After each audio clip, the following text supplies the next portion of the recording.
Hello friends, ನಿಮಗೆಲ್ಲ ಮತ್ತೊಂದು ವಿಡಿಯೋಗೆ ಸ್ವಾಗತ. ಫ್ರೆಂಡ್ಸ್, ಸದ್ಯಕ್ಕೆ ಕನ್ನಡ ಸಿನಿಮಾ ಇಂಡಸ್ಟ್ರಿಯಲ್ಲಿ ಏನೆಲ್ಲ ಆಗ್ತಿದೆ ಅನ್ನೋದು ನಿಮಗೆಲ್ಲ ಗೊತ್ತೇ ಇದೆ. ಅದ್ಯಾಕೋ ಇಲ್ಲಿನ ಕಲಾವಿದರುಗಳು ಸಿನಿಮಾಗಳಿಗಿಂತ ಹೆಚ್ಚಾಗಿ ಬೇರೆ ಬೇರೆ ವಿಚಾರಗಳಿಂದಲೇ ಸಾಕಷ್ಟು ಸುದ್ದಿ ಆಗ್ತಾ ಇದ್ದಾರೆ. ಅದರಲ್ಲೂ ಕನ್ನಡದ ಸೂಪರ್ ಸ್ಟಾರ್ ದರ್ಶನ್ ಅವರ ಮೇಲೆ ಬಹಳ ದೊಡ್ಡ ಆರೋಪವೇ ಕೇಳಿ ಬರ್ತಾ ಇದೆ. ಸದ್ಯಕ್ಕೆ ದರ್ಶನ್ ಅವರು ಕೂಡ ಜೈಲಿನಲ್ಲಿದ್ದಾರೆ. ಒಂದು ವೇಳೆ ದರ್ಶನ್ ಅವರು ನಿರಪರಾಧಿ ಅಂತ ಹೊರ ಬಂದ್ರೆ ಅವರ ಸಿನಿಮಾ ಕೆರಿಯರ್ ಯಾವ ರೀತಿ ಇರುತ್ತೆ, ಮುಂದೆ ಅವರು ಯಾವ ರೀತಿ ಸಿನಿಮಾಗಳನ್ನ ಮಾಡಬಹುದು ಅನ್ನೋದನ್ನ ಇವತ್ತಿನ ಈ ಒಂದು ವಿಡಿಯೋದಲ್ಲಿ ನೋಡೋಣ. ಫ್ರೆಂಡ್ಸ್, ಈ ಪ್ಯಾನ್ ಇಂಡಿಯಾ ಸಿನಿಮಾಗಳು ಬಂದ್ಮೇಲೆ ಸಿನಿಮಾಗಳ ಕತೆ ವಿಚಾರದಲ್ಲಿ ಯಾವುದೇ ಬದಲಾವಣೆ ಆಗಿಲ್ಲ. ಆದರೆ ಸಿನಿಮಾದ ಮೇಕಿಂಗ್ ವಿಚಾರದಲ್ಲಿ ಸಾಕಷ್ಟು ಬದಲಾವಣೆ ಆಗಿದೆ. ವರ್ಷಕ್ಕೆ 1 ಅಥವಾ 2 ಸಿನಿಮಾಗಳನ್ನ ಮಾಡ್ತಾ ಇದ್ದ ಹೀರೋಗಳು ಈಗ 3-4 ವರ್ಷಕ್ಕೆ ಒಂದು ಸಿನಿಮಾವನ್ನ ಮಾಡ್ತಾ ಇದ್ದಾರೆ. ಅದರಲ್ಲೂ ದರ್ಶನ್ ಅವರು ವರ್ಷಕ್ಕೆ 2 ಸಿನಿಮಾವನ್ನ ಮಾಡೋದಾಗಿ ಹೇಳಿದ್ರು. ಬಹುಶಃ ದರ್ಶನ್ ಅವರು ಬೇರೆಲ್ಲ ವಿಚಾರಗಳನ್ನ ಕೈಬಿಟ್ಟು ಕೇವಲ ಸಿನಿಮಾಗಳ ಕಡೆ ಗಮನ ಕೊಟ್ಟಿದ್ರೆ ವರ್ಷಕ್ಕೆ 2 ಸಿನಿಮಾ ಆರಾಮಾಗಿ ಮಾಡಬಹುದಾಗಿತ್ತು. ಆದ್ರೆ ದರ್ಶನ್ ಅವರು ಇತ್ತೀಚಿನ ದಿನಗಳಲ್ಲಿ ಸಿನಿಮಾನ ಒಂದು ರೀತಿಯಲ್ಲಿ ಪಾರ್ಟ್ ಟೈಮ್ ಜಾಬ್ನ ರೀತಿ ಮಾಡಿಕೊಂಡ ಹಾಗೆ ಕಾಣಿಸ್ತಾ ಇತ್ತು. ಯಾಕಂದ್ರೆ ನೀವೆಲ್ಲ ನೋಡಿರೋ ಹಾಗೆ ಆಗಾಗ ದರ್ಶನ್ ಅವರು ರಾಜಕೀಯ ಪ್ರಚಾರಗಳಿಗೆ ಹೋಗ್ತಾ ಇದ್ರು. ಇದರಿಂದ ಸಿನಿಮಾದ ಶೂಟಿಂಗ್ ಕೂಡ ಸ್ಟಾಪ್ ಆಗ್ತಾ ಇತ್ತು. ಇದರ ಜೊತೆಗೆ ಆಗಾಗ ಕೈಕಾಲು ಪೆಟ್ ಮಾಡಿಕೊಂಡು ರೆಸ್ಟ್ ಮಾಡ್ತಾ ಇದ್ರು.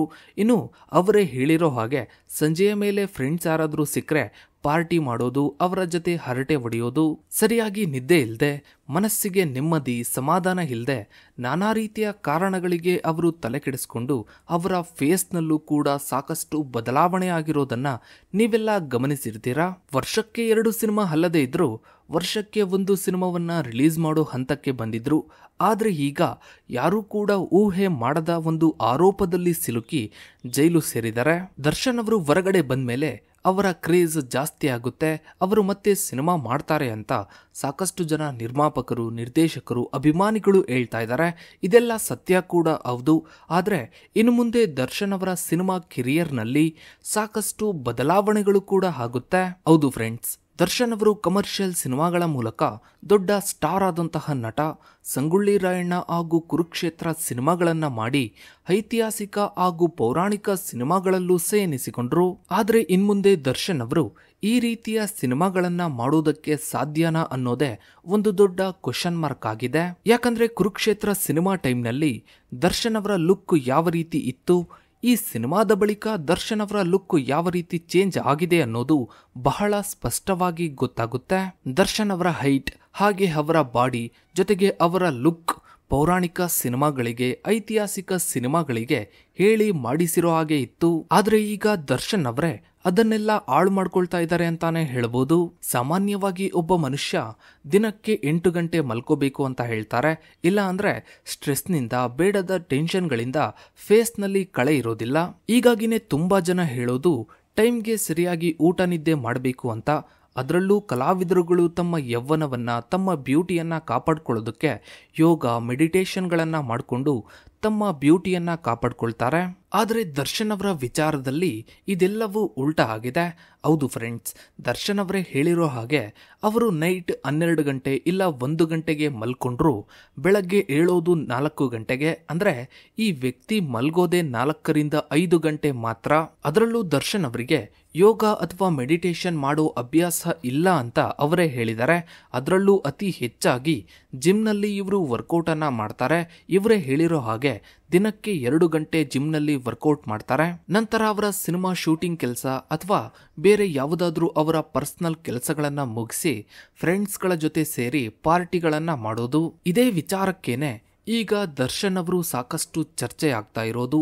ದಿನ ಪಾರ್ಟಿ ಮಾಡ್ತಾರೆ, ದಿನ ಡ್ರಿಂಕ್ಸ್ ಮಾಡ್ತಾರೆ ಅನ್ನೋ ಕಾರಣಕ್ಕೇನೆ ಈಗ ದರ್ಶನ್ ಅವರು ಈ ಆರೋಪವನ್ನ ಫೇಸ್ ಮಾಡಬೇಕಾಗಿದೆ ಅಂತ ತುಂಬಾ ಜನ ಹೇಳ್ತಾ ಇದ್ದಾರೆ. ಇದು ಅವರ ಸಿನಿಮಾ ಕೆರಿಯರ್ಗೆ ತುಂಬಾ ದೊಡ್ಡ ಹೊಡೆತ ಕೊಟ್ಟಿದೆ ಅಂತಾನೆ ಹೇಳ್ಬೋದು. ಹಾಗಿದ್ರೆ ಫ್ರೆಂಡ್ಸ್ಗಳ ಜೊತೆ ಹೋಗ್ಲೇಬಾರ್ದಾ, ಪಾರ್ಟಿಗಳನ್ನ ಮಾಡಲೇಬಾರ್ದ ಅಂತಾನೂ ಕೂಡ ಹೇಳೋದಕ್ಕೆ ಆಗೋದಿಲ್ಲ. ಒಬ್ಬ ಮನುಷ್ಯ ಅಂದಮೇಲೆ ಇವೆಲ್ಲವೂ ಕೂಡ ಇರಲೇಬೇಕು. ಆದ್ರೆ ಪ್ರತಿದಿನನೂ ಫ್ರೆಂಡ್ಸ್ಗಳ ಜೊತೆ ಹರಟೆ ಹೊಡಿತೀನಿ, ಪಾರ್ಟಿ ಮಾಡ್ತೀನಿ ಅಂದ್ರೆ ತಮ್ಮ ಲೈಫನ್ನ ತಾವೇ ಹಾಳು ಮಾಡ್ಕೊಳ್ತಾ ಇದ್ದಾರೆ ಅಂತಾನೆ ಅರ್ಥ. ಬೇಡದ ವಿಚಾರಗಳ ಬಗ್ಗೆ ಚರ್ಚೆ ಮಾಡೋದು, ನಾನಾ ರೀತಿಯ ಕಾರಣಗಳಿಂದ ಟೆನ್ಷನ್ ಮಾಡ್ಕೊಳ್ಳೋದು, ಸರಿಯಾಗಿ ನಿದ್ದೆ ಮಾಡದೇ ಇರೋದು, ಇವೆಲ್ಲ ಒಬ್ಬ ವ್ಯಕ್ತಿಯ ಮೇಲೆ ತುಂಬಾ ದೊಡ್ಡ ಪರಿಣಾಮವನ್ನೇ ಬೀರುತ್ತೆ. ಈಗ ದರ್ಶನ್ ಅವರ ವಿಚಾರದಲ್ಲೂ ಇದೇ ಆಗಿರ್ಬೋದು ಅಂತಾನೆ ಹೇಳ್ಬೋದು. ಹೀಗಾಗಿನೇ ದರ್ಶನ್ ಅವರ ಲುಕ್ ನಲ್ಲೂ ಸಾಕಷ್ಟು ಬದಲಾವಣೆ ಆಗಿದೆ. ಒಂದು ರೀತಿಯಲ್ಲಿ ದರ್ಶನ್ ಅವರು ವಯಸ್ಸಾದವರ ರೀತಿ ಕಾಣ್ತಾ ಇದ್ದಾರೆ. ಸಾಮಾನ್ಯವಾಗಿ ಎಲ್ರೂ ಹೇಳೋದು ಸುಮ್ನೆ ಅವರ ಮೇಲೆ ಆರೋಪಗಳನ್ನ ಮಾಡ್ತಾರೆ, ಕಾಂಟ್ರವರ್ಸಿಗಳನ್ನ ಮಾಡ್ತಾರೆ ಅಂತ. ಒಬ್ಬ ಸೆಲೆಬ್ರಿಟಿ ಅಂದ್ಮೇಲೆ ಅವರ ಬಗ್ಗೆ ಮಾತನಾಡೋದು, ಅವರ ಬಗ್ಗೆ ಕಾಂಟ್ರವರ್ಸಿಗಳನ್ನ ಮಾಡೋದು ಸಹಜ. ಹಾಗಂತ ಅದರ ಬಗ್ಗೆನೇ ತಲೆ ಕೆಡಿಸ್ಕೊಂಡು ರಾತ್ರಿ ಇಡೀ ಅದರ ಬಗ್ಗೆನೇ ಯೋಚನೆ ಮಾಡಿಕೊಂಡು ಅಥವಾ ಡ್ರಿಂಕ್ಸ್ ಮಾಡೋದು ಅದಕ್ಕೆ ಸರಿಯಲ್ಲ ಅಂತಾನೆ ಹೇಳ್ಬೋದು. ಒಂದೇ ಮಾತಲ್ಲಿ ಹೇಳಬೇಕು ಅಂದ್ರೆ ದರ್ಶನ್ ಅವರು ತಮ್ಮ ಫಾರ್ಮ್ ಹೌಸ್ ನಲ್ಲಿ ಕಾಲ ಕಳಿಬೇಕಾದ್ರೆ ಬಹಳ ಚೆನ್ನಾಗಿದ್ರು. ಸಿನಿಮಾ ಶೂಟಿಂಗ್ ಮುಗಿಸಿದ ಮೇಲೆ ತಮ್ಮ ಫಾರ್ಮ್ ಹೌಸ್ಗೆ ಹೋಗಿ ಆರಾಮಾಗಿ ಇರ್ತಾ ಇದ್ರು. ಆದ್ರೆ ಇತ್ತೀಚೆಗೆ ಫ್ರೆಂಡ್ಸ್ಗಳು ಹಾಗೆ ಹೀಗೆ ಅನ್ಕೊಂಡು ಪಾರ್ಟಿಗಳನ್ನ ಮಾಡಿಕೊಂಡು ಅವರನ್ನ ಬೆಳೆಸಬೇಕು, ಇವರಿಗೆ ಸಪೋರ್ಟ್ ಮಾಡಬೇಕು ಅಂತ ಹೋಗಿ ಅವರ ಲುಕ್ಕಿಗೂ ಪ್ರಾಬ್ಲಮ್ ಮಾಡ್ಕೊಂಡ್ರು, ಅವರ ಸಿನಿಮಾ ಕೆರಿಯರ್ಗೂ ಕೂಡ ಪ್ರಾಬ್ಲಮ್ ಅನ್ನ ಮಾಡ್ಕೊಂಡಿದ್ದಾರೆ. ಇನ್ನು ಇದರ ಬಗ್ಗೆ ನಿಮ್ಮ ಅನಿಸಿಕೆ ಅಭಿಪ್ರಾಯಗಳನ್ನ ತಪ್ಪದೆ ಕಮೆಂಟ್ ಸೆಕ್ಷನ್ ಅಲ್ಲಿ ಕಮೆಂಟ್ ಮಾಡಿ. ಹಾಗೆ ವಿಡಿಯೋಗೊಂದು ಲೈಕ್ ಮಾಡ್ತಾ ವಿಡಿಯೋನ ಆದಷ್ಟು ಎಲ್ಲ ಕಡೆ ಶೇರ್ ಮಾಡಿ. ನೀವಿನ್ನು ನಮ್ಮ ಚಾನಲ್ಗೆ ಸಬ್ಸ್ಕ್ರೈಬ್ ಆಗಿಲ್ಲ ಅಂದ್ರೆ ಕೆಳಗಡೆ ಕಾಣೋ ಸಬ್ಸ್ಕ್ರೈಬ್ ಬಟನ್ ಕ್ಲಿಕ್ ಮಾಡಿ. ಹಾಗೆ ಪಕ್ಕದಲ್ಲಿ ಕಾಣೋ ಬೆಲ್ ಐಕಾನ್ ಕೂಡ ಕ್ಲಿಕ್ ಮಾಡಿ. Thanks for watching.